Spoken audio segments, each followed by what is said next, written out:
Halo, selamat siang pemirsa. Apa kabar Anda hari ini? Semoga Anda dalam keadaan baik seperti teman saya yang hari ini pakaiannya ungu, cerah sekali di tengah hujan ya. Ini udah di tengah hujan, mendung, betul. Cuaca sedang tidak bersahabat. Seperti Putri kemarin nih, nampaknya kurang sehat ya tenggorokannya. Ya, kayaknya lagi musim ya. Lagi musim radang tenggorokan, batuk. Tapi tetap ya, kita harus semangat memberikan informasi untuk pemirsa yang ada di rumah, Vena. Betul sekali. Dan untuk mengawali Apa Kabar Indonesia siang hari ini pemirsa, kami hadirkan informasi pertama untuk Anda. Ini ada belasan supporter Persija Jakarta di Sukabumi, Jawa Barat yang merusak pagar dan rumah yang diduga tempat berkumpul dari para supporter Persib pada Senin petang kemarin. Ya, kericuhan itu diduga karena saling ejek antar supporter saat konvoi seusai nonton bareng pertandingan sepak bola Persija Jakarta versus Persib Bandung.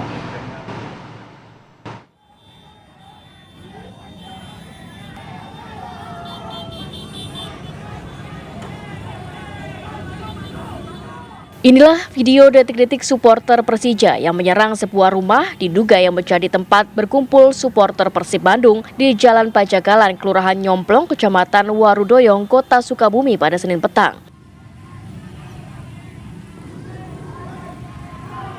Selain merusak pagar rumah, para oknum supporter ini pun merangsek masuk ke dalam rumah dan mengacak-acak isi rumah.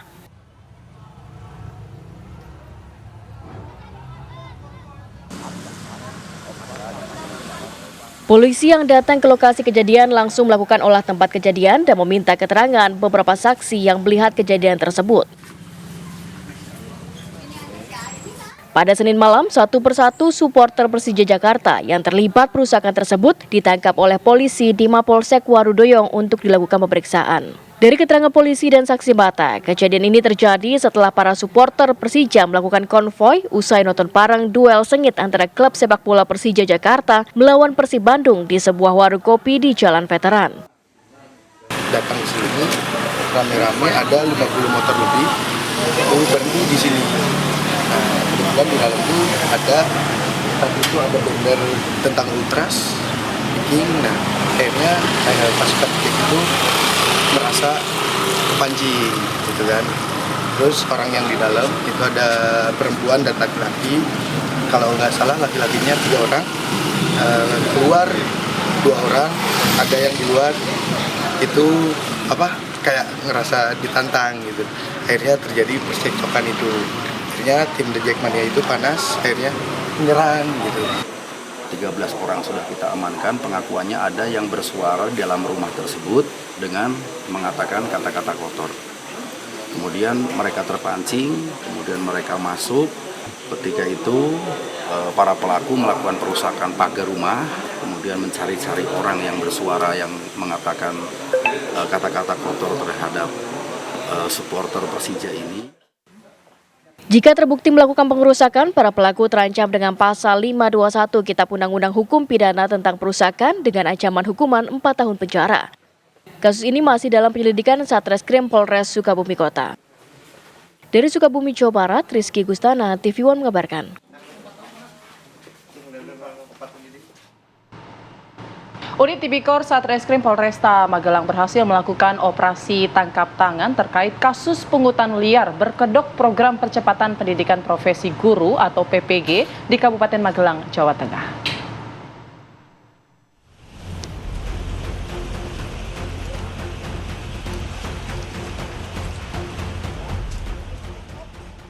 Inilah video amatir saat unit Tipikor Satreskrim Polresta Magelang melakukan operasi tangkap tangan kasus pungutan liar program percepatan pendidikan profesi guru yang terjadi di rumah milik KZP, warga Desa Sidumulyo, Kecamatan Salaman, Kabupaten Magelang, Jawa Tengah.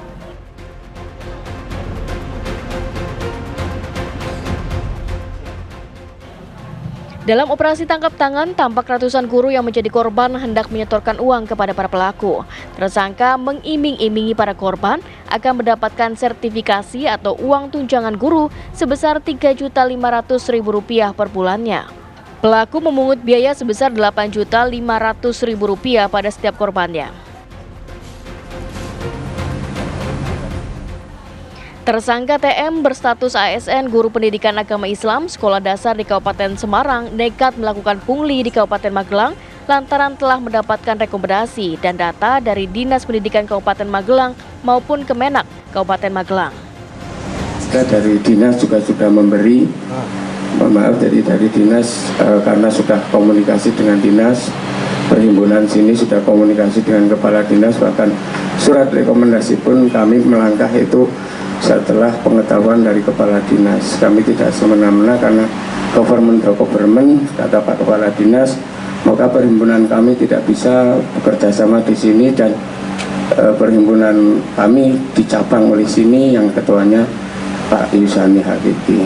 Cukup berkaitan dengan percepatan pendidikan profesi guru atau PPG agama Islam di Kabupaten Magelang lewat ataupun melalui Perhimpunan Guru dan Tenaga Kependidikan atau PGTK Bumi Serasi. Begini.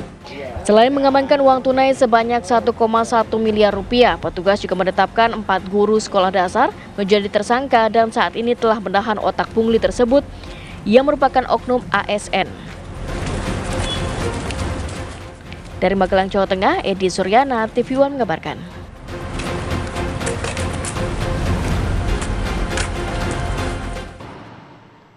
Ya, pemirsa, salah satu dari 2 orang santri yang terseret ombak di Pantai Pasir Puncu Purworejo berhasil ditemukan. Korban ditemukan dalam keadaan tewas setelah 5 hari pencarian.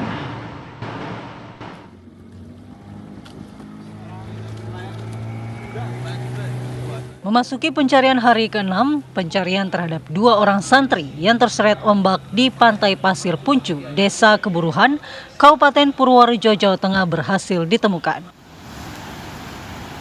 Tim SAR gabungan berhasil menemukan salah satu santri yang hilang di sekitar perairan Ketawang, Kabupaten Purworejo, yaitu sekitar 2,2 km ke arah barat dari lokasi kejadian. Santri bernama Lutfi Rudiansyah ditemukan tewas oleh nelayan yang saat itu melintas dengan kapal untuk mencari ikan.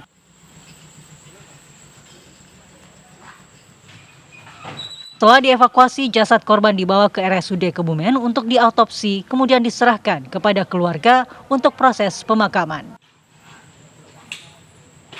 Untuk OPSAK sudah dilaksanakan 6 hari, tepatnya pada pukul 11.00 kita mendapatkan informasi bahwa dari nelayan yang melihat ada jenazah mengambang di dekat pantai Ketawang Rejo, Kecamatan Gabah, Kabupaten Purworejo. Tim SAR gabungan saat ini masih mencari seorang remaja lainnya yang masih hilang. Dari Purworejo, Jawa Tengah, Edi Suryana, TV One mengabarkan. Pemirsa, warga yang didominasi emak-emak menggerebek toko obat yang berkedok toko kelontong di Jalan Jakarta Bogor, Curug Bojongsari, Kota Depok. Maraknya peredaran obat keras atau obat ilegal dengan kedok toko kelontong ini meresahkan masyarakat.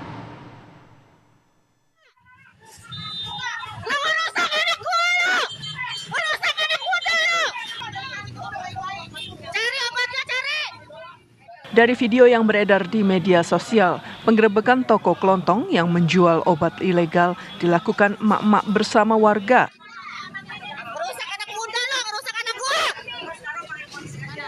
Aksi penggerebekan itu bermula dari banyaknya aduan masyarakat serta banyaknya anak muda yang sering kumpul bahkan bolak-balik beli sesuatu tapi tidak nampak barang yang dibeli. Atas kecurigaan tersebut, akhirnya warga melakukan investigasi yang kemudian dilanjutkan dengan penggerebekan.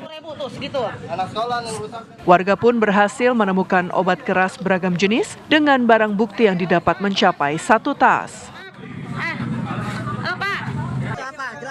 Warga sekitar membenarkan adanya aksi penggerebekan warung kelontong yang menjual obat-obatan terlarang jenis tramadol di warung yang beroperasi 24 jam ini.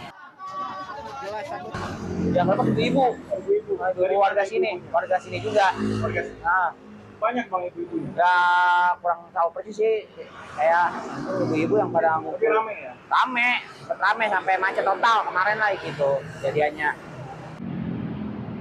Setelah aksi penggerebekan sukses dilakukan, penjaga toko kemudian diserahkan ke pihak kepolisian.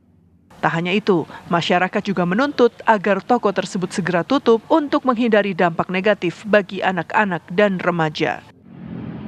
Dari Depok, Jawa Barat, Meli Kasna, TV One mengabarkan.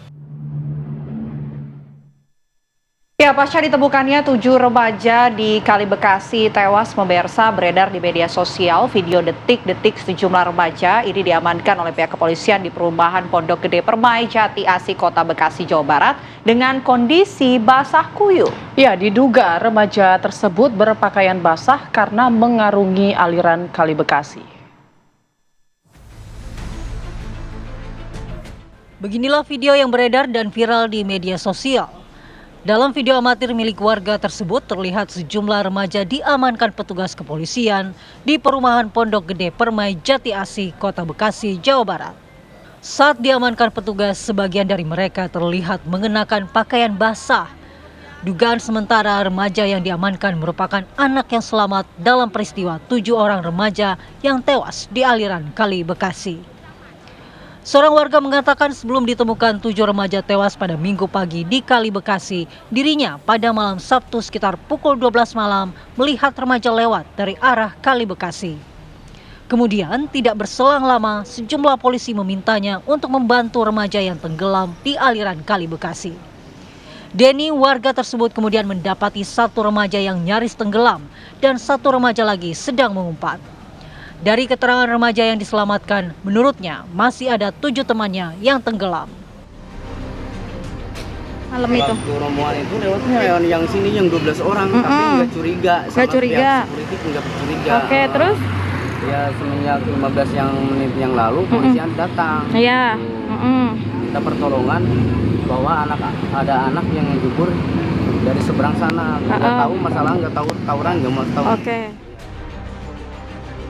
Sementara itu warga lainnya yang ditemui pada Senin petang kemarin mengaku video tersebut diambil pada Sabtu pagi. Tidak mengetahui pasti apakah ada kaitannya dengan 7 orang remaja yang tewas yang ditemukan di aliran Kali Bekasi pada Minggu pagi. Namun demikian 7 remaja yang tenggelam diduga merupakan bagian dari kelompok remaja yang diamankan kepolisian. Para remaja tersebut diamankan karena diduga hendak melakukan tawuran. Polisi saat ini sudah menangkap 22 orang dan 3 diantaranya ditetapkan sebagai tersangka karena membawa senjata tajam. Dari Bekasi, Jawa Barat, Kurnia Dewi Hapsari, TV One mengabarkan. Dan untuk memperbarui informasi mengenai ditemukannya 7 jasad remaja di aliran Kali Bekasi, Kota Bekasi, sudah hadirkan kami Agam Rizky di Rumah Sakit Polri Kramat Jati, Jakarta Timur.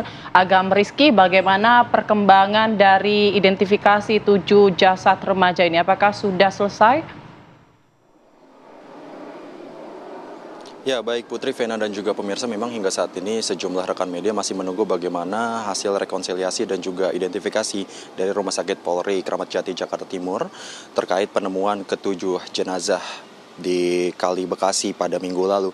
Kendati demikian, tadi pada pukul 9 pagi ada salah satu keluarga yang mendatangi DVI dari Rumah Sakit Polri Kramat Jati, Jakarta Timur untuk memberitahukan salah satu anggota keluarganya yang telah hilang pada beberapa hari lalu. Dari pernyataan keluarga ini, mereka datang tidak memberikan banyak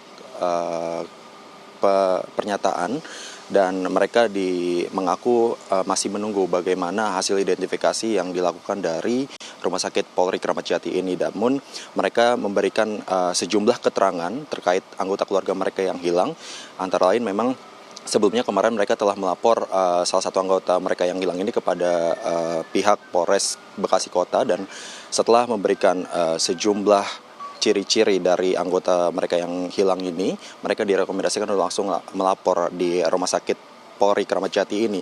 Dan kepada rekan media, mereka juga menyatakan bahwa terdapat beberapa kesamaan dari apa yang digunakan keluarga mereka dengan salah satu jenazah yang telah ditemukan, yaitu antara lain terdapat penggunaan gelang yang sama, namun kemudian ada ponsel yang ditemukan pada jenazah tersebut. Dan pada saat itu dari pihak keluarga ini juga menyatakan bahwa sebelum dinyatakan hilang keluarga korban ini, keluarga dari yang melaporkan ini mengatakan bahwa dari keluarga ini izin untuk pergi bersama temannya untuk camping, dan setelah itu hingga saat ini mereka masih belum menemukan bagaimana keadaan keluarganya yang hilang, karena memang mengingat dari keluarga mereka yang hilang ini masih di bawah umur dan tidak ada identitas yang dibawa, antara lain KTP, dan itu merupakan bagi mereka salah satu hal yang cukup sulit untuk menemukan keberadaan dari keluarga mereka yang hilang. Dan hingga saat ini kami juga masih menunggu bagaimana keterangan dari Rumah Sakit Polri Kramat Jati, dan kita juga masih menunggu informasi lebih lanjut. Untuk sementara demikian, Putri dan Vena. Baik, terima kasih Agam Rizky melaporkan langsung dari Rumah Sakit Polri Kramat Jati, Jakarta Timur. Ya pemirsa, kami harus jeda terlebih dahulu. Kami akan kembali lagi dengan informasi lainnya, yakni 4 orang tewas tertabrak kereta api ketika beraktivitas di jalur rel Karawang, Jawa Barat pada Minggu hari. Sesaat lagi kami akan kembali. Anda kembali menyaksikan Apa Kabar Indonesia Siang. Pemirsa, 4 orang tewas tertabrak kereta api ketika beraktivitas di jalur rel Karawang, Jawa Barat pada Minggu pagi. 1 korban bahkan terseret hingga ke Kabupaten Subang atau sekitar kurang lebih 20 km dari lokasi kejadian.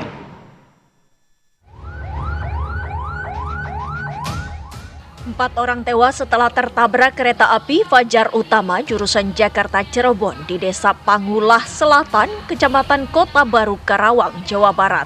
4 korban meninggal dunia, yakni Sahaman berusia 65 tahun, Anita Andini berusia 37 tahun, Ted Alfarizi berusia 7 tahun, dan Muhammad Al-Iksan juga berusia 7 tahun.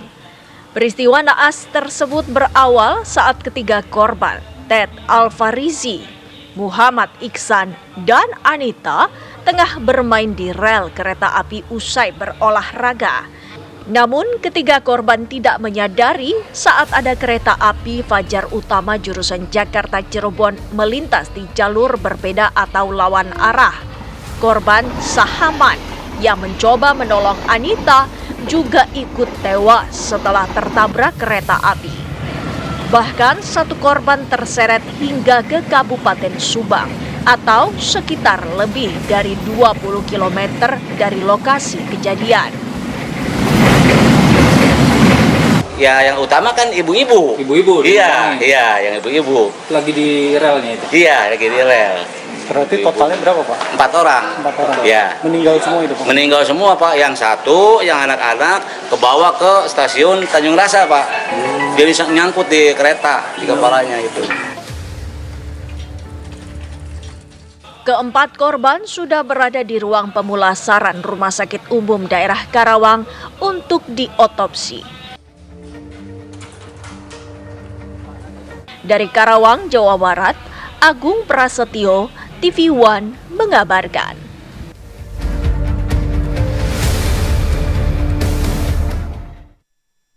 Ya pemirsa, sudah ada rekan kami Agung Prasetyo yang akan melaporkan dari Karawang, Jawa Barat. Silakan Agung.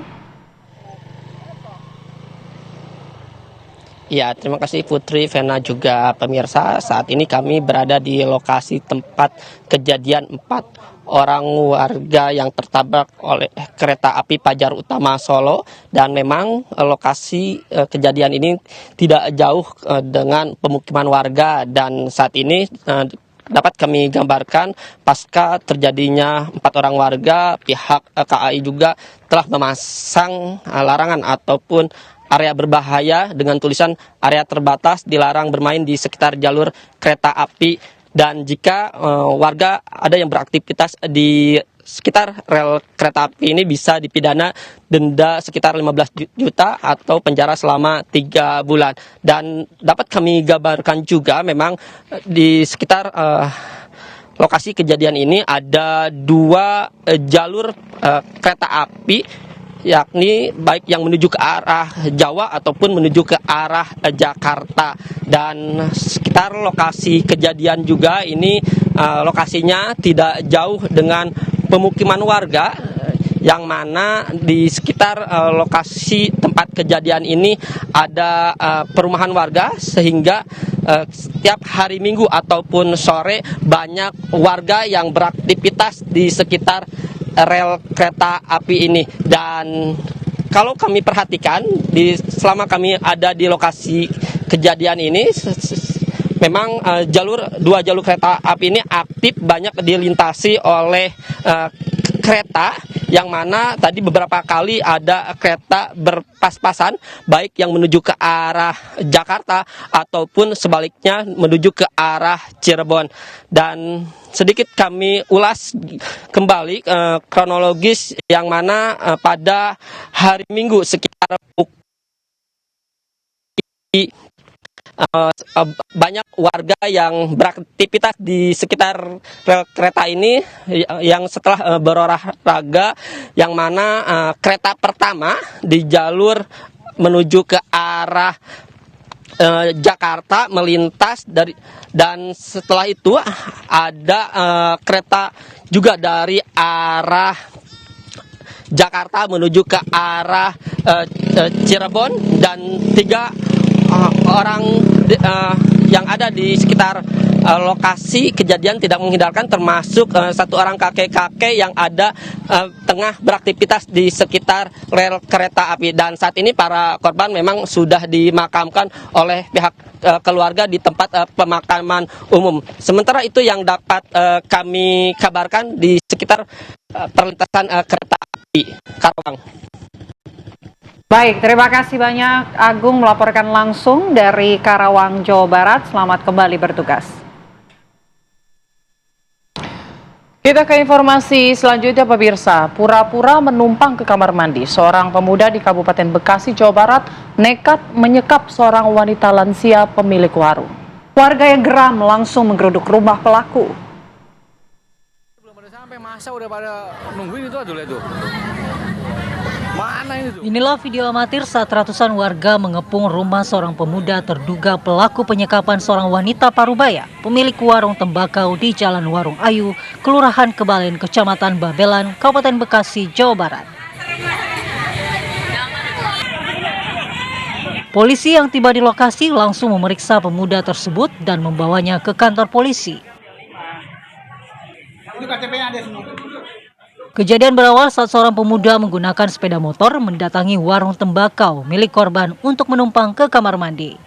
Korban yang seorang diri tidak menaruh curiga kepada pelaku. Namun saat keluar dari kamar mandi, pelaku langsung menyekap dan mencekik korban. Korban melakukan perlawanan, berteriak meminta pertolongan warga. Petugas kepolisian sektor Babelan yang mendapat laporan adanya percobaan perampokan disertai penyekapan langsung mendatangi lokasi kejadian dan minta keterangan sejumlah saksi. Awalnya dia kan keluar masuk kamar mandi, numpang ngecas 2 kali, ngobrol di dalam. Saya mau udah curiga baik, saya mau keluar. Kayaknya tukang paket dia, nggak ngaku. Kata saya ininya ditutup baik, kata saya tawarin minum segala. Dia awal-awal mau bekep saya, dia bilang, Bu maaf ya Bu, saya terpaksa, saya langsung berontak, saya tolong keluar. Saya jatuh sampai ngesot keluar, saya baru dengar orang. Ibu warungan? Ibu warungan? Saya di warung sendirian. Dia di warung. Ternyata dia mungkin udah rencana nungguin dia udah 2 jam. Saya perhatiin katanya mau jemput anak sekolah. Guna kepentingan lebih lanjut, pelaku beserta barang bukti handphone dan motor milik pelaku dibawa ke Mapolsek Babelan. Dari Bekasi, Jawa Barat, Suryo Daryono, TV One mengabarkan.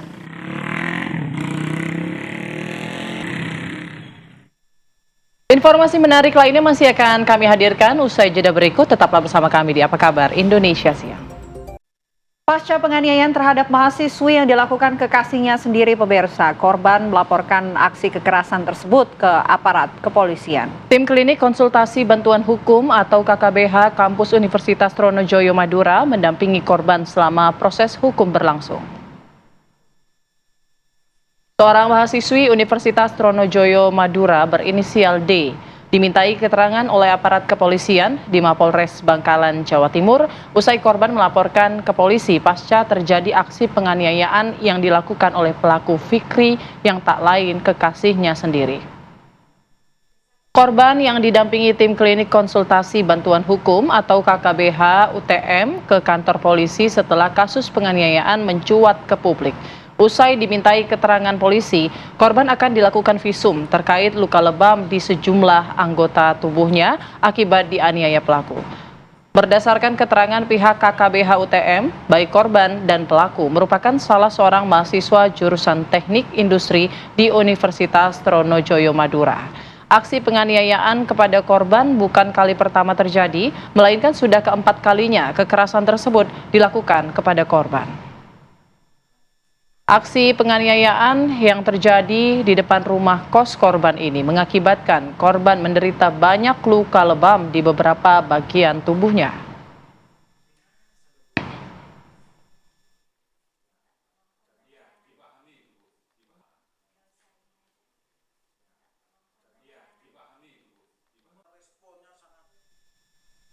Ya, dan untuk mengetahui bagaimana perkembangan terkini kasus penganiayaan mahasiswa Universitas Trunojoyo Madura oleh pacarnya, saat ini kami sudah terhubung pemirsa bersama dengan Rektor Universitas Trunojoyo Madura, Bapak Dr. Safi. Selamat siang, Pak Safi.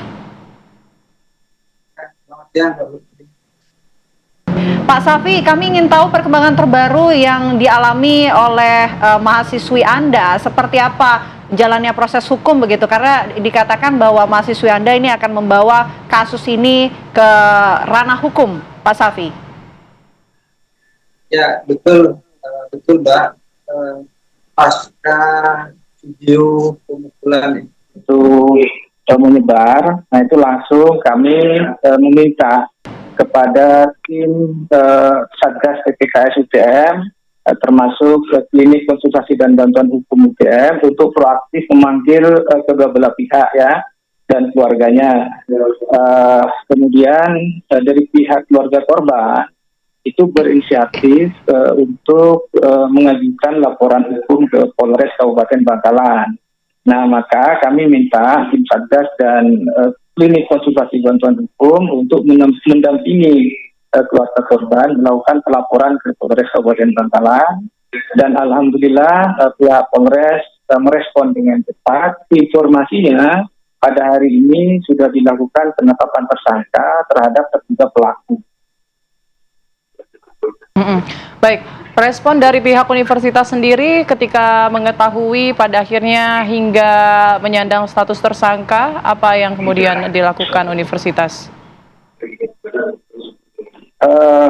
Kami kemarin berdasarkan hasil investigasi ya dan klarifikasi dari tim Satgas Universitas Madura, pimpinan kemarin sudah sudah membahas dan melakukan diskusi untuk mengambil keputusan yang tepat terhadap baik korban maupun pelaku. Nah, kesimpulan yang diambil oleh kami selaku pihak Universitas Trunojoyo Madura terhadap korban, kami minta tim Satgas dan klinik konsultasi bantuan hukum untuk terus melakukan pengawalan dan pendampingan, termasuk secara kondisi psikologisnya. Nah, terhadap terduga pelaku, kami bersepakat untuk memberikan sanksi berupa pemberhentian sementara dari tugas-tugas akademiknya. Ya, kenapa pemberhentian sementara?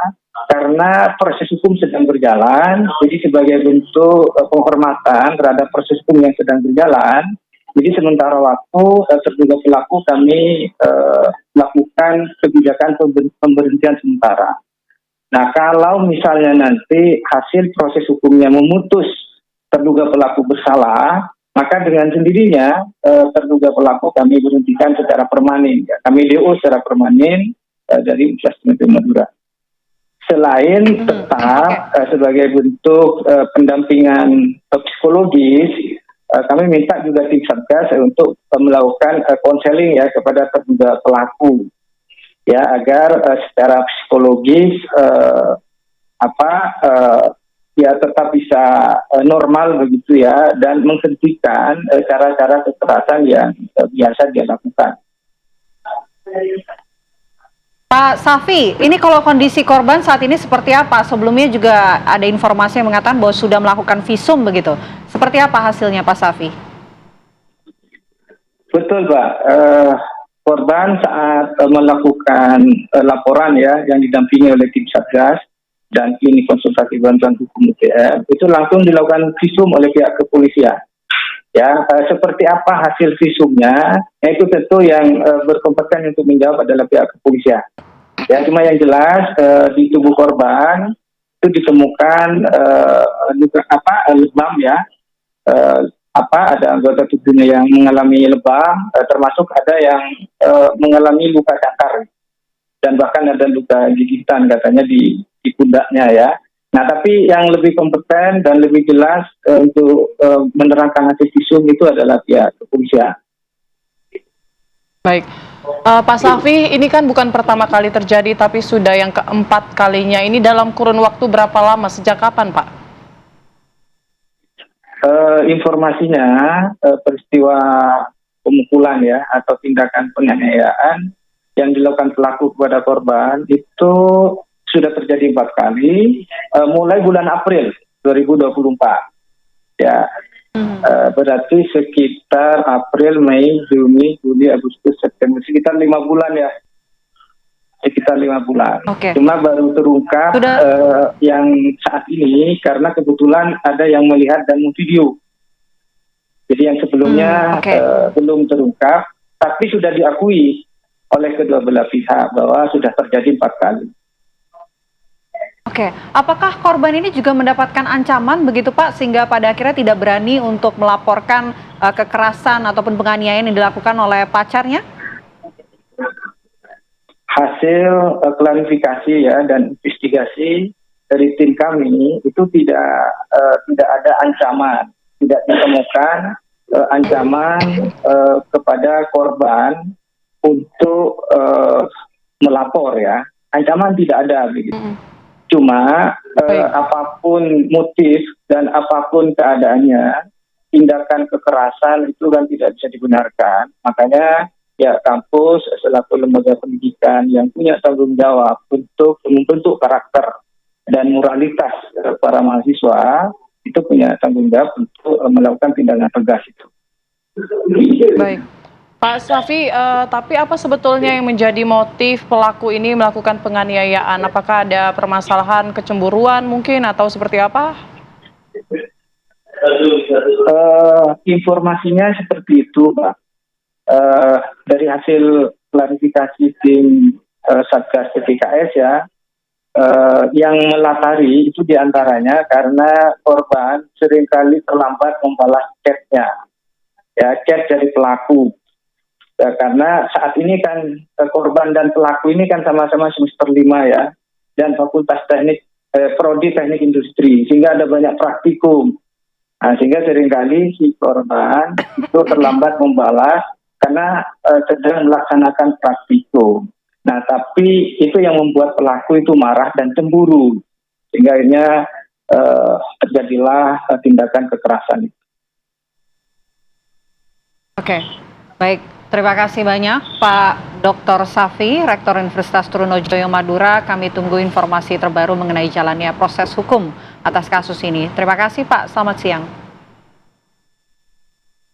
Kami harus jeda terlebih dahulu pemirsa, apa kabar Indonesia Siang masih akan kembali sesaat lagi. Pemirsa, jika Anda ingin mempunyai kendaraan roda 4, yang pertama adalah Anda harus memiliki garasi terlebih dahulu. Di Makassar, Sulawesi Selatan ada garasi mobil yang memakan setengah badan jalan pemirsa. Inilah video amatir yang sempat viral di media sosial di mana membangun garasi di jalanan atau fasilitas umum dan memakan setengah badan jalan di kota Makassar, Sulawesi Selatan. Di dalam garasi ini terparkir satu unit kendaraan yang terparkir dikelilingi oleh rangka besi. Kapolsek Talo, Kompol Syamsuardi mengatakan garasi tersebut sudah dibangun sejak 6 tahun yang lalu, namun tidak ada yang menegur. Pemilik garasi pun bersedia untuk membongkar garasi tersebut setelah petugas dari kepolisian dan kelurahan menegur pemilik garasi.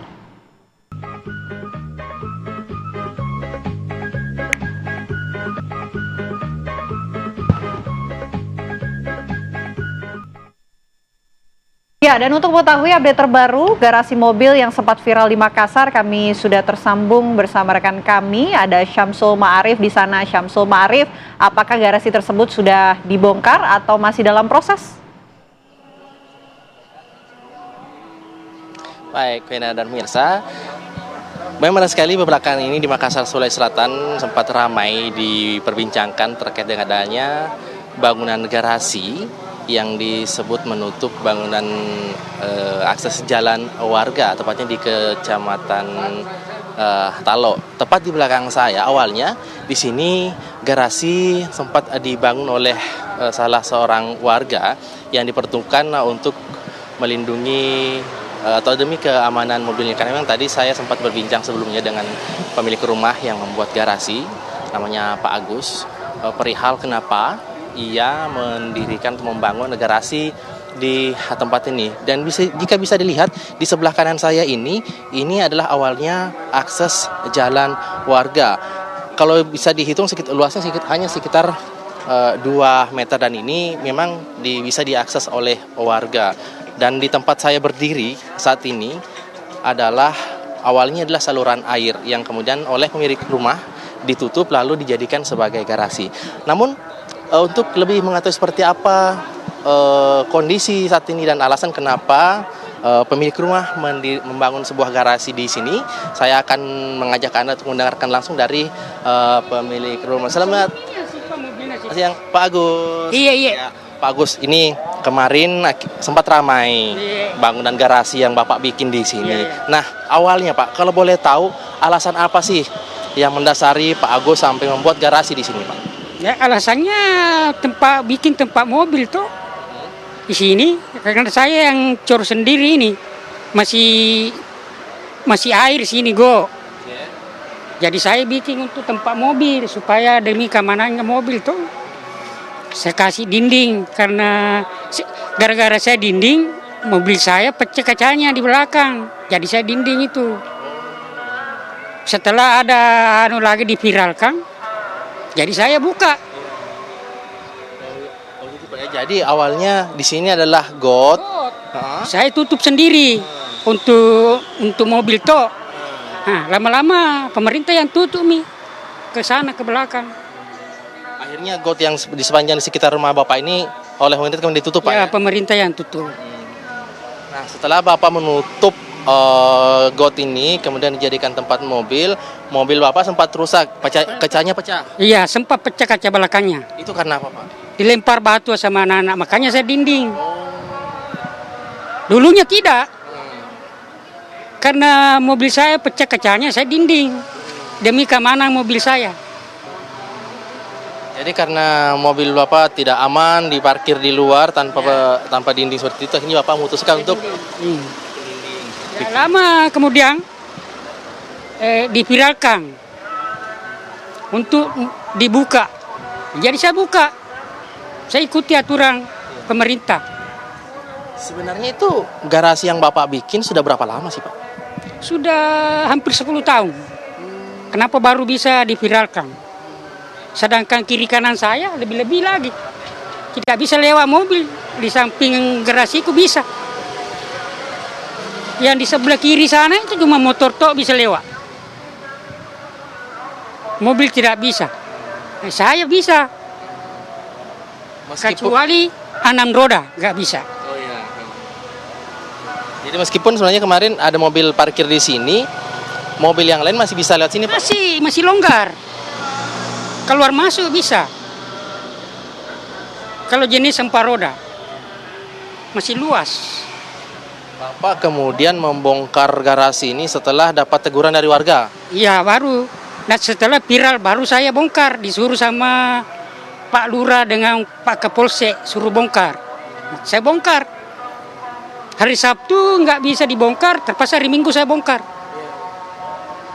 Besoknya lagi datang, kemarin sore datang lagi mau dibuka spandeknya. Oh, sampai atapin juga harus? Iya. Ada yang minta dibongkar? Ada juga kemarin disampaikan sama Pak Lurah sendiri. Bilang diminta lagi dibongkar spandeknya. Saya bilang untuk apa? Tidak ada diganggu itu. Gangguannya untuk apa? Tidak ada mobil tinggi mau lewat. Jadi menurut Bapak ini kalau misalnya untuk atap ini tidak mengganggu pengguna jalan? Ya, mengganggu pengguna jalan, tidak ada sama sekali gangguan, tidak ada. Justru bisa digunakan untuk berteduh Pak ya? Iya, justru orang lewat bisa kalau hujan bisa berteduh di bawahnya. Ini kemudian kan ini agak tinggi nih Pak. Bapak ini Bapak yang cor sampai setinggi ini Pak? Di bawah ini kan duluan saya mengecor tempat mobil, nanti belakangan ini. Makanya tinggi. Jadi orang yang cor dulu, dia tidak bisa katanya kasih sama tinggi itu karena dari sini. Kalau saya lihat ini ukuran cor ketebalan cornya sampai 40 cm nih Pak. Pondasi rumah ini. Pondasi rumah jadi orang cor ke sana itu dia tidak bisa katanya ke sana. Sama-sama tingginya.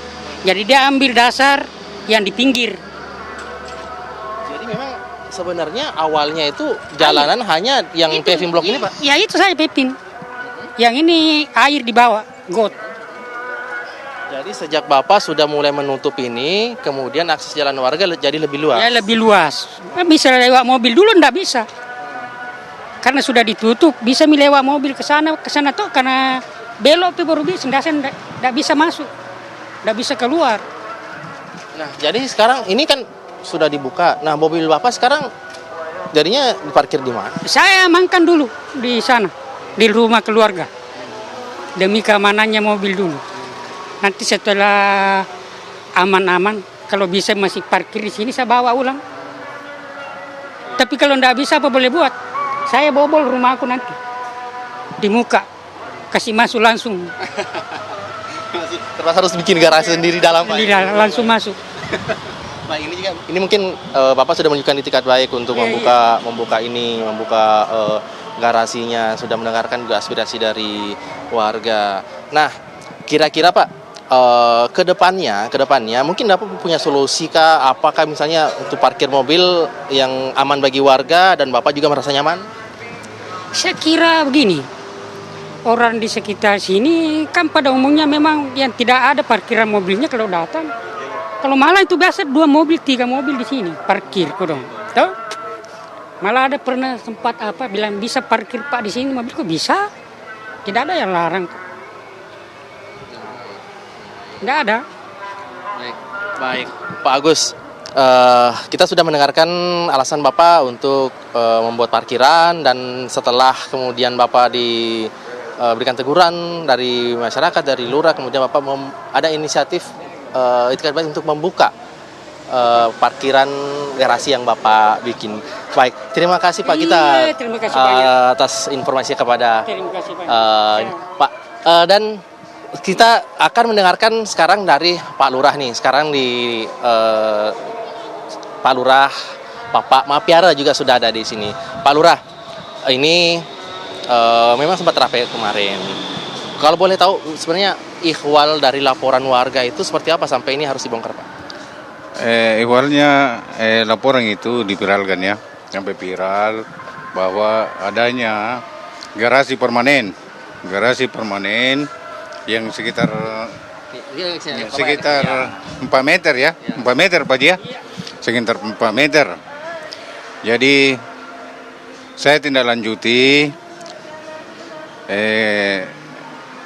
adalah viral itu sama Bapak Kapolsek, Babinsa Bimas turun langsung dan Pak Haji untuk menyampaikan bahwa memang tidak bisa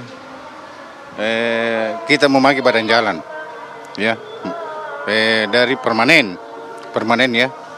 Kalau untuk memarkir silakan, siapa saja boleh selama tidak mengganggu arus jalan ya, orang melintas boleh. Jadi barangkali itu saja Pak. Itu saja. Pak, ini kan ada satu kasus seperti ini Pak. Nah, kira-kira untuk menghindari hal-hal yang serupa nih Pak. Seperti yang tadi Pak Gus sampaikan, ada bangunan juga yang menutupi badan jalan. Nah, kira-kira tindakan apa nih Pak mungkin yang akan diberikan kepada warga? Apakah memberikan pengarahan kepada warga kah, sosialisasi atau seperti apa nanti? Ya, istilahnya kita sampaikan, kita sosialisasikan sama warga bahwa itu tidak bisa kita memakai badan jalan. Karena itu badan jalan itu untuk umum, bukan pribadi. Yang begitu Pak. Baik, Pak Lurah. terima kasih atas bincang-bincangnya bersama kami. Kemudian Pak Agus, terima kasih banyak Pak Agus. Baik, itu tadi seperti apa awal dari alasan dari pemilik rumah membangun garasi di sini, dan saat ini garasinya sudah dibongkar atas permintaan warga, dan tentunya kita berharap agar kondisi yang terjadi saat ini tidak terulang lagi sehingga warga juga bisa melewati akses jalan, dan pemilik rumah juga memiliki solusi untuk parkir kendaraannya yang lebih nyaman dan lebih aman. Baik, itu dulu informasi dari Makassar, Sulawesi Selatan. Saya kembalikan ke rekan-rekan di Jakarta. Baik, terima kasih Samsul Ma'arif mengabarkan langsung dari Makassar, Sulawesi Selatan. Kami jeda terlebih dahulu, pemirsa. Usai jeda, Apa Kabar Indonesia Siang masih akan kembali untuk Anda. Tetaplah bersama kami. Anda kembali di Apa Kabar Indonesia Siang, pemirsa. Almarhum Tas Anwartono mendapat penghargaan sebagai tokoh yang sangat menginspirasi dan menjadi panutan bagi keluarga dan masyarakat. Penghargaan ini diberikan sebagai bentuk apresiasi terhadap almarhum Tas Anwartono dalam peningkatan ketahanan masyarakat terhadap program CSR. TV One mengadakan perhelatan program penghargaan yang bertajuk Inovasi Membangun Negeri pada Jumat 20 September 2024 yang bertempat di studio TV One Kuningan, Jakarta. Dalam gelaran tersebut, almarhum Tas Anwartono mendapat penghargaan sebagai tokoh yang sangat menginspirasi dan menjadi panutan bagi keluarga dan masyarakat. Sebelumnya kami ucapkan terima kasih yang sebesar-besarnya kepada TV One yang telah memberikan award kepada orang tua kami. Semoga kami sekeluarga bisa meneruskan cita-cita orang tua kami. Sekali lagi kami ucapkan terima kasih kepada TV One. Terima kasih. Penghargaan Inovasi Membangun Negeri 2024 merupakan sebuah bentuk apresiasi terhadap almarhum Tas Anwartono dalam meningkatkan ketahanan masyarakat terhadap program CSR. Dengan adanya penghargaan Inovasi Membangun Negeri 2024 oleh TV One yang diberikan kepada almarhum Tas Anwartono, diharapkan dapat membangun inovasi-inovasi ketahanan masyarakat terhadap program CSR menjadi lebih gemilang untuk masa yang akan datang. Dari Jakarta, tim TV One mengabarkan. Ya, pemirsa, kami hadirkan informasi lainnya untuk Anda. Ini bagi Anda untuk menjaga kesehatan mental, ada yang dilakukan oleh ribuan mahasiswa baru Universitas Muhammadiyah Surabaya dengan cara menyalurkan isi hatinya dengan cara melukis serentak di media kanvas. Ribuan hasil lukisan tersebut kemudian dipajang di area kampus sebagai salah satu upaya preventif kampanye kesehatan mental dan anti stres bagi anak muda.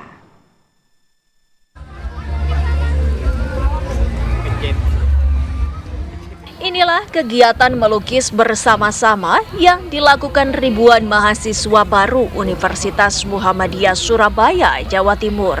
Para mahasiswa baru ini membuat lukisan bebas bertema mental health atau kesehatan mental untuk mengekspresikan kesehatan mental melalui lukisan. Melukis menjadi ajang curhat untuk melepaskan beban pikiran yang mereka tuangkan dalam lukisan. Maksud dari lukisan ini itu menjelaskan tentang seseorang yang isi kepalanya itu penuh, jadi kayak dia itu depresi dan bingung mau ngapain gitu. Jadi saya menggambarkan tentang seseorang yang depresi dan isi kepalanya itu penuh. Apakah ini juga menggambarkan isi kepala Mbak saat ini? Ya sedikit lah, nggak semuanya. Kan ada pusing sih, yang pusing tugas, yang pusing sama masalah keluarga, masalah teman, dan jadi semuanya pusing di sini jadi ribut.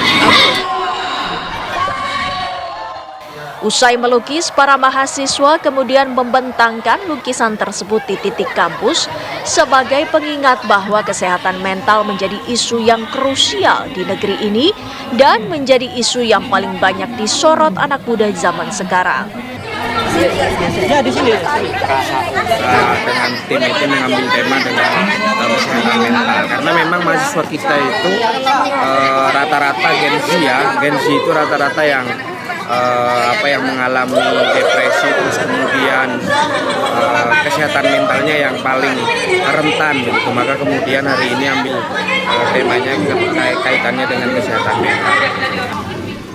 Melalui aksi melukis massal ini, pihak kampus berharap para mahasiswa baru dapat memiliki cara yang kreatif dalam mengatasi masalah kesehatan mental hingga mengekspresikan emosi dan perasaan mereka. Dari Surabaya, Jawa Timur, Sandi Irwanto, TV One mengabarkan.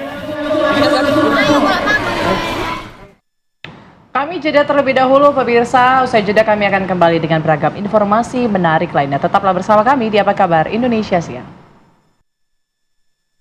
Pemirsa, Kapolri Jenderal Listio Sigit Prabowo ini membentuk Direktorat Tindak Pidana Perempuan dan Anak serta Pidana Perdagangan Orang Bareskrim Polri. Tak hanya itu, Kapolri juga menunjuk 8 perwira menengah untuk menduduki jabatan Direktur Reserse Siber di 8 Polda jajaran.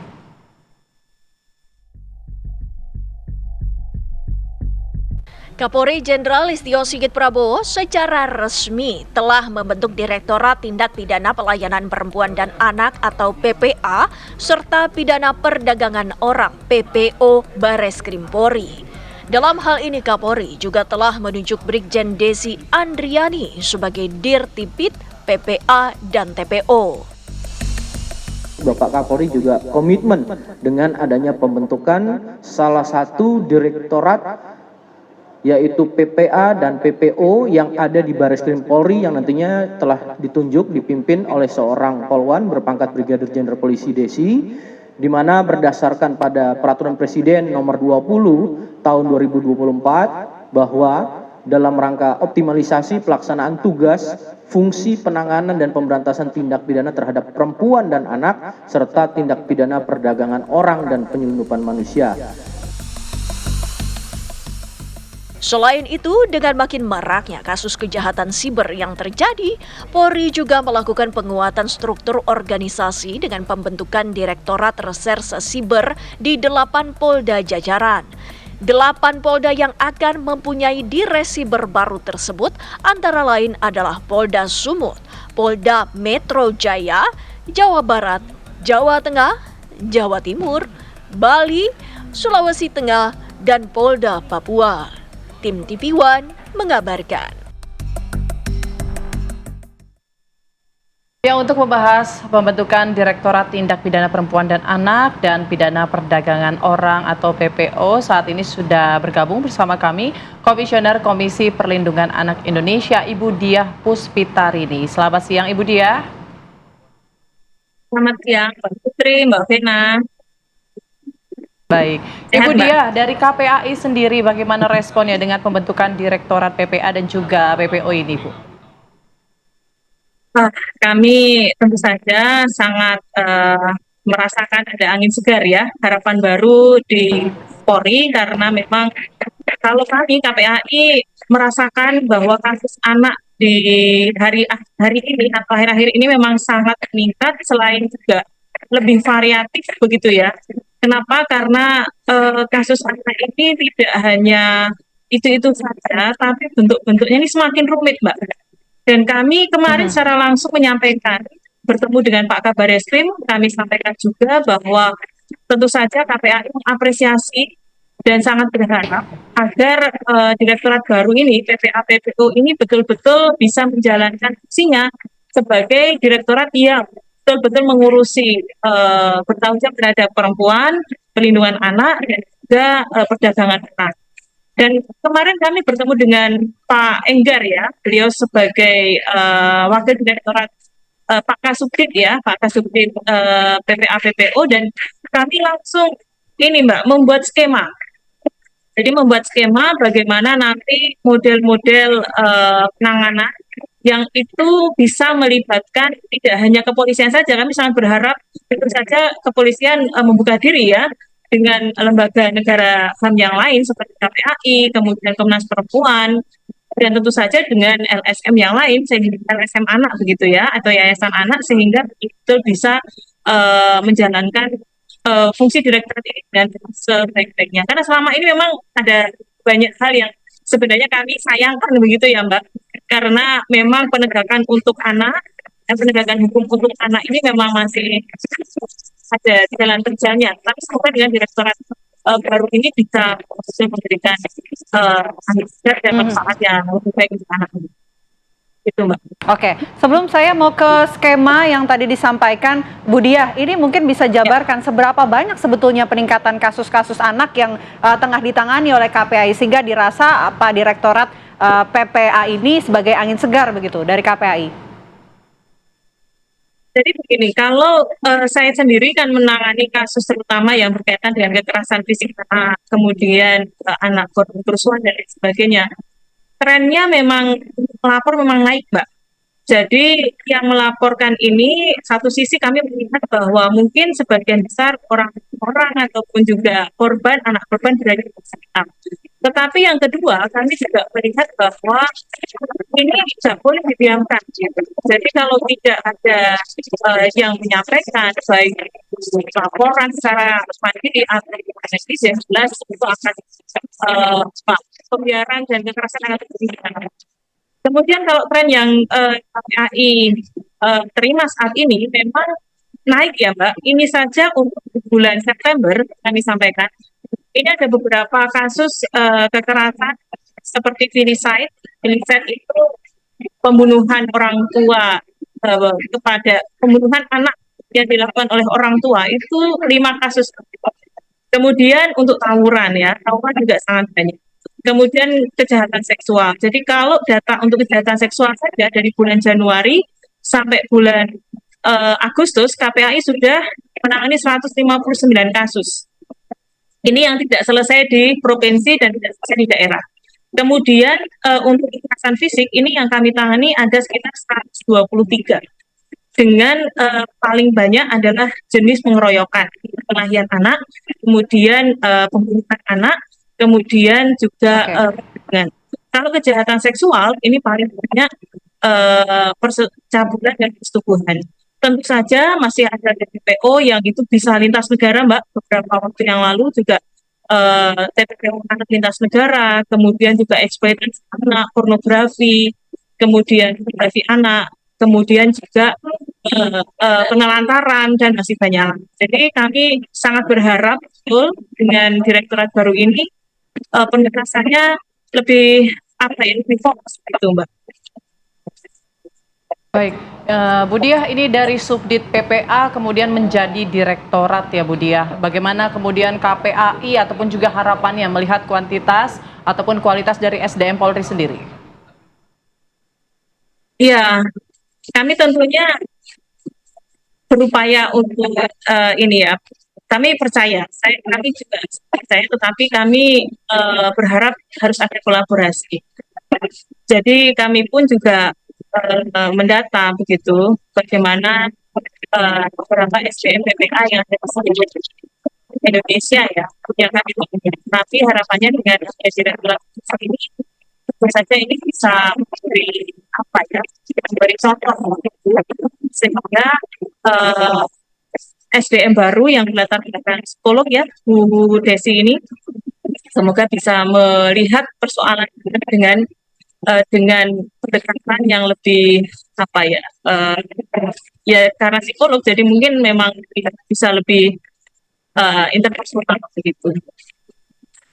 Oke, bicara soal koordinasi, ini juga tadi kan disampaikan soal skema yang diajukan begitu untuk bisa berkolaborasi bersama dengan Direktorat PPA ini. Melihat kasus-kasus anak bervariasi, tadi ada kejahatan seksual, begitu tawuran dan lain sebagainya. Nanti skemanya akan seperti apa, Bu Diah?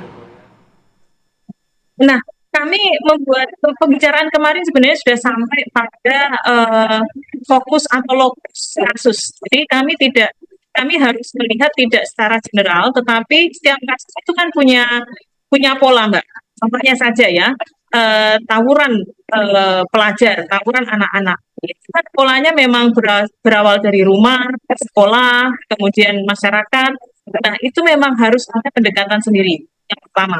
Kemudian kalau TPPO, ada skema sendiri, di mana model TPPO saat ini itu sudah lintas negara, kemudian juga sudah mungkin di ranah daring dan lain sebagainya.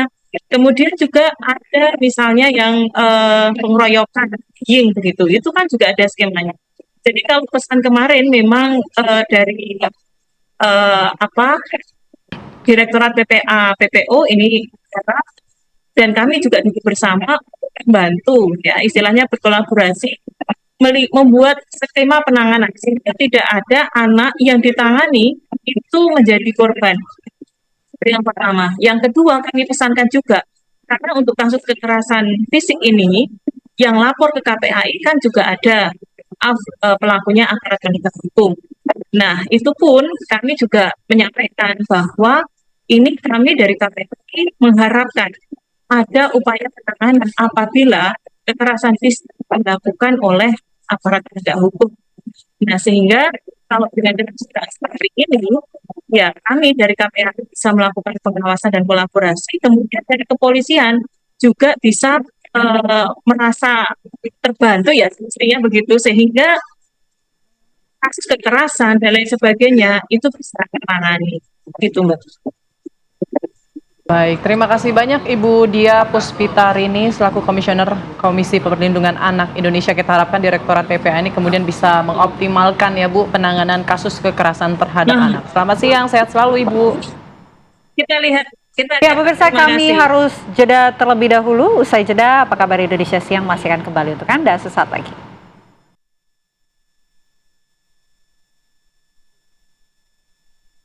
Pemirsa, dipicu berebut warisan seorang kakak kandung di Sukabumi, Jawa Barat, tega menganiaya adiknya sendiri. Pelaku juga menuduh korban sebagai dukun santet yang telah membunuh 41 orang.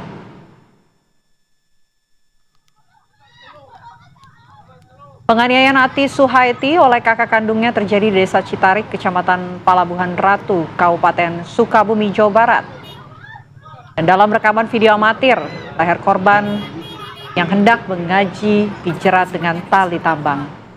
Korban berusaha bertahan dan juga melawan dengan berusaha melepas jeratan tali tambang. Suami korban yang mencoba melerai malah terkena sabetan senjata tajam. Penganiayaan ini dipicu lantaran pelaku tidak puas dengan pembagian warisan yang ia dapatkan. Pelaku juga menuduh korban sebagai dukun santet yang telah membunuh 41 orang. Saat ini pelaku sudah ditangkap aparat kepolisian untuk mempertanggungjawabkan perbuatannya.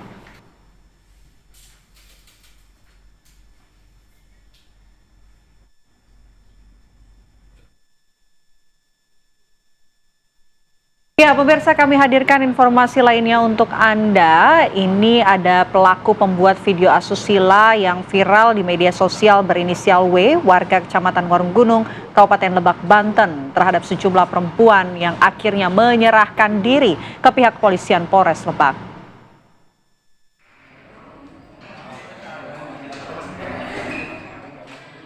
Inilah W, pria berusia 24 tahun, warga desa Sukarendah, Kecamatan Warung Gunung, Kabupaten Lebak, Banten, yang menyerahkan diri ke pihak kepolisian Satreskrim Polres Lebak lantaran video asusilanya terhadap sejumlah perempuan beredar di media sosial. Diketahui di dalam video itu, terlihat seperti adegan penyekapan terhadap korban, seorang perempuan dengan tubuh dan tangan diikat, serta mata yang ditutupi lakban. Kemudian, si pelaku melakukan perbuatan tak senonoh di samping korban. Pelaku mengaku sengaja membuat video tersebut untuk diperjualbelikan di grup video porno dan korban sendiri merupakan orang terdekat. Penjual, tapi lebih ke tukar tambah aja. Tukar tambah berapa? Tergantung durasinya sih, durasi menitnya. Rata-rata video lu berapa menit? Sebentar, paling 4-8 menit. Jadi 8 menit tuh korban lu iket ya? Ya. Terus lu begitu? Nggak semuanya begitu sih, cuman ada 10 orang. Nah, cukup.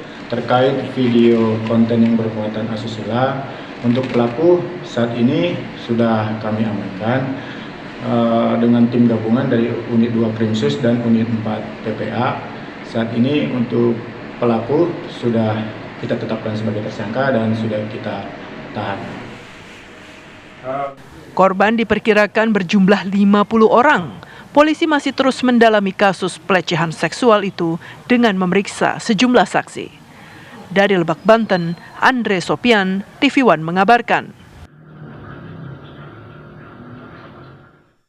Pemirsa, kita ke informasi selanjutnya. Seorang penjaga indekos di wilayah Sawah Besar, Jakarta Pusat siang tadi menangis ketakutan setelah tertangkap basah membobol sebuah kamar kos. Belakang aja dok, belakang. Pemuda ini hanya bisa pasrah tanpa perlawanan saat diamankan penghuni dan warga di sebuah indekos Jalan Karanganyar, Sawah Besar, Jakarta Pusat siang tadi. Ketakutan yang cukup besar akan dihakimi massa membuat pemuda ini terus menangis sambil meminta ampun. Pelaku yang ternyata penjaga indekos tertangkap basah tengah menyantroni sebuah kamar kos yang ditempati oleh seorang wanita. Korban mengaku curiga karena selama ini pelaku bekerja sejak 2 bulan lalu. Dirinya dan sejumlah penghuni lain kerap kehilangan uang tunai dan perhiasan yang disimpan di dalam kamar.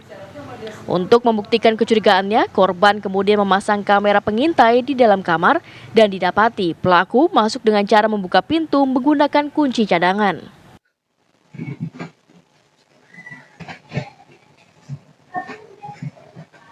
Itu mah udah dari lama ya, dia ngambilnya 700, 500, jadi dia ngambilnya kotak kayak gitu, udah dari lama. Dia punya kunci. Oh, punya kunci cadangan gitu? Habis itu kan kemarin udah, itu saya inisiatif beli CCTV pasang kemarin hari ini. Pelaku berdalih terpaksa mencuri demi menambah penghasilannya sebagai penjaga indekos. Buat makan. Meski warga sekitar dan sejumlah penghuni telah geram dan berkerumun ingin menghakimi, pelaku akhirnya berhasil dievakuasi petugas dan langsung dibawa ke Polsek Sawah Besar. Dari Jakarta, Yoga Gus Pratomo, TV One mengabarkan.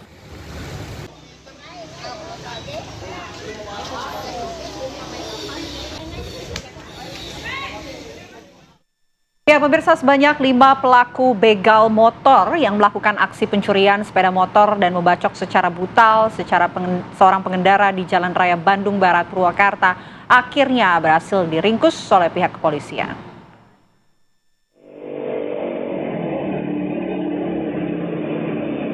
Inilah detik-detik saat sejumlah pelaku begal melakukan aksi kejahatannya di kawasan Padalarang, Kabupaten Bandung Barat, Jawa Barat. Dalam video CCTV warga, nampak pelaku memepet dan mengeluarkan senjata tajam untuk merampas barang berharga korban. Setelah melukai korbannya, pelaku merampas handphone dan motor milik korban.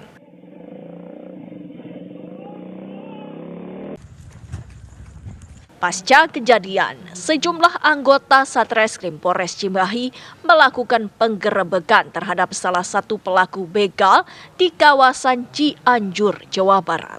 Tanpa ada perlawanan, pelaku berinisial F pun ditangkap. Setelah diinterogasi, polisi pun mengejar dan menangkap 4 pelaku lainnya yang diamankan petugas di kawasan Cianjur. Kelima pelaku berinisial F, DS, FF, AT, dan AT ditangkap polisi lantaran telah melakukan tindak pidana pencurian dengan pemberatan di Padalarang, Kabupaten Bandung Barat. Pulang berbensin, pas mau pulang saya cek dulu kembalian, kok lupa lagi. Terus? Ya, cek dulu, diam dulu di pinggir, pas mau berangkat itu yang satu motor itu nyamperin, yang 2 ngikutin dari belakang, terus nanyain alamat, modusnya. Yang dibawa apa tuh? Yang bawa HP sama jaket kan ada di dalam motor, STNK. Sama motor? Iya. Kena celurit nggak tuh? Kena. Bagian apa aja nih? Bagian tangan sama punggung. Berjalan secara berkelompok, kemudian setelah menemukan sasarannya, mereka langsung mendekati korban. Begitu dilihat situasinya dalam keadaan aman dan sepi, ya, mereka langsung mendekati korban, kemudian langsung dilakukan aksinya.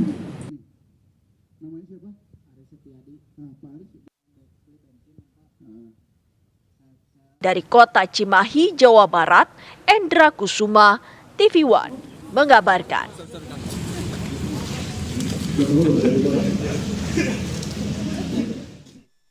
Informasi menarik lainnya masih akan kami hadirkan usai jeda berikut. Tetaplah bersama kami di Apa Kabar Indonesia Siang. Ya, pemirsa, bila Anda berkunjung ke Boyolali, Jawa Tengah, jangan hanya menikmati keindahan alam Gunung Merapi dan juga Merbabu saja. Ya, namun juga cicipi kuliner khas Boyolali, yaitu sop iga bakar. Menu masakan yang satu ini sangat cocok untuk disantap pada siang hari. Dan berikut liputannya untuk Anda.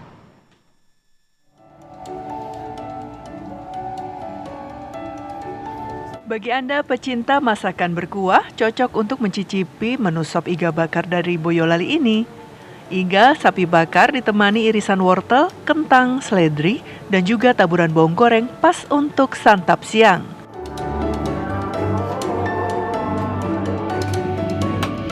Nah, ini yang membuat sop iga bakar semakin menggugah selera. Iga sapi sudah dimasak dengan bumbu rempah-rempah dibakar menggunakan arang. Untuk mencobanya, Anda bisa mampir ke warung Bu Suti di Boyolali, Jawa Tengah. Warung sederhana ini setiap hari dipenuhi para pecinta kuliner. Dalam sehari, warung ini menghabiskan lebih dari 30 kg iga sapi. Satu porsi sop iga bakar dibanderol Rp40.000 sudah beserta nasi. Pelanggan ya beragam, kalau ada yang biasanya tegur sapa itu ya Bu, dari Jogja, saya jauh-jauh dari Solo, dari Sragen, saya tahunya juga gitu, cuman kalau dia nggak nyapa ya kita nggak tahu. Ini sudah berapa tahun Bu? Ini kami buka di Boyolali mulai 2017. Selain sop iga bakar sapi, warung ini juga menyediakan menu lainnya seperti sop dan soto balungan sapi, sop lele goreng, serta ayam goreng. Dari Boyolali, Jawa Tengah, Agus Sabtono, TV One mengabarkan.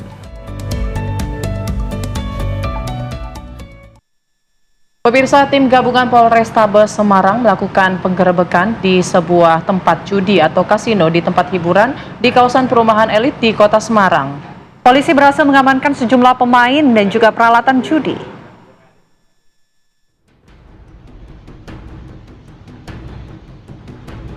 Di tempat hiburan malam Sabtu dini hari, penggerebekan berlangsung senyap tanpa melibatkan banyak personil, dipimpin langsung Kapolrestabes Semarang, Kombes Pol Irwan Anwar.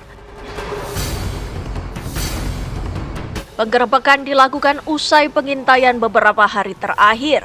Pasalnya, kasino ini tidak terlihat oleh masyarakat karena berada di dalam tempat hiburan.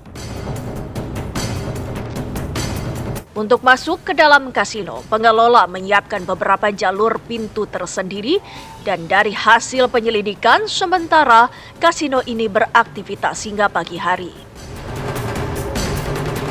Di lokasi kami menemukan beberapa alat permainan, kemudian ada uang senilai miliaran, kemudian ada admin, ada operator, dan semuanya bisa.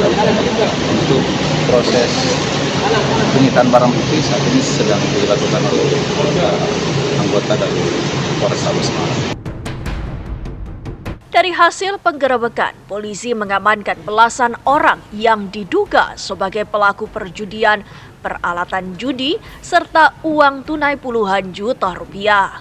Polisi masih melakukan pemeriksaan terhadap para pelaku. Dari Semarang, Jawa Tengah, Didit Kordias, TV One mengabarkan. Kita ke informasi lainnya, pemirsa. Komisi Pemilihan Umum Kabupaten Bandung, Jawa Barat menggelar pengundian nomor urut untuk dua pasangan calon bupati dan wakil bupati Bandung periode 2024-2029. Pilkada kali ini dua pasangan artis akan bertarung, yaitu pasangan artis Syahrul Gunawan Gun-Gun Gunawan mendapat nomor urut 01 dan pasangan artis Dadang Ali Syakib mendapat nomor urut 02.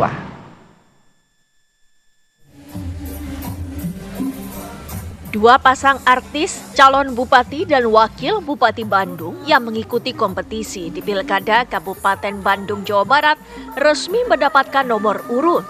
Kedua pasangan calon bupati dan wakil bupati Bandung tersebut adalah pasangan artis Syahrul Gunawan Gun-Gun Gunawan dan pasangan Dadang Supriyatna dan artis Ali Syakib. Pengundian nomor urut berlangsung di kantor KPU Kabupaten Bandung Senin kemarin. Pasangan Sahrul Gunawan, Gun Gunawan mendapatkan nomor urut 1. Pasangan ini diusung oleh Partai Golkar, PKS, P3, Hanura, dan Partai Umat. Sedangkan pasangan Dadang Supriyatna Ali Syakib mendapatkan nomor urut 2. Pasangan ini diusung oleh PKB, Gerindra, Nasdem, Demokrat, PAN, PDI Perjuangan, PSI, Perindo, PBB, PKN, Partai Buruh, Garuda, dan Gelora. Nomor urut 1 bagi pasangan calon bupati dan wakil bupati adalah Bapak Haji Sahrul Gunawan, SLMAG, yang berpasangan dengan Bapak Haji Gun Gunawan, SSI MSI. Dan nomor urut 2 adalah calon bupati Bapak Dr. Haji Muhammad Dadang Supriyatna, SIP MSI, yang berpasangan dengan Bapak Ali Syakib. Setelah pengundian nomor urut, KPU akan menggelar deklarasi damai dengan harapan Pilkada Bupati dan Wakil Bupati Bandung berjalan lancar, damai, adil, dan transparan. Dari Kabupaten Bandung, Jawa Barat, Suhendar, TV One mengabarkan.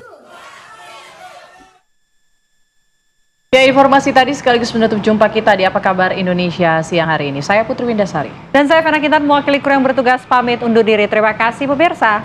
Sampai jumpa.